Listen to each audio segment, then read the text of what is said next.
করো না, তোমাকে আর আমি কি শিক্ষা দেব? বরং আমি তোমার নিকট তোমার কাছে স্বামীর শিক্ষা ভক্তি করার উপযুক্ত। পারো তো, যতদূর পারো তুমি আমায় চালাইয়া লইও। যে স্ত্রী স্বামীকে সাক্ষাৎ দেবতা জানিয়া, স্বামী সেবা দেব সেবা ভাবিয়া, স্বামীর সুখে সুখে মাটির মতো সে আপেল চাষের উপযোগী নয়, সেই রকম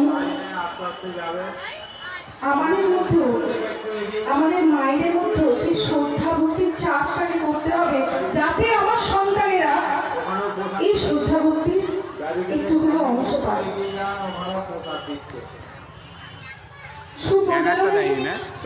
যেমন আটটা বৈশিষ্ট্য আমাদের বড় মার মধ্যে ফুটে উঠেছিল, তেমন সুপ্রজনন একটা, সেরকম আমাদের মধ্যেও কিন্তু কিছু না কিছু গুণ আছে, আমরা ফুটিয়ে তুলতে পারি না।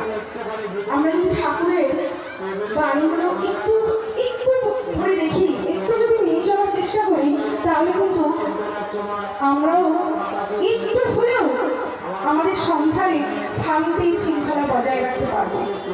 আমরা মায়েরাই পারি করতে, আবার মায়েরাই পারি ভাঙতে। তাই তো ঠাকুরের জন্য 16টা দায়িত্ব দিয়েছেন, যাতে আমরা গড়তে পারি।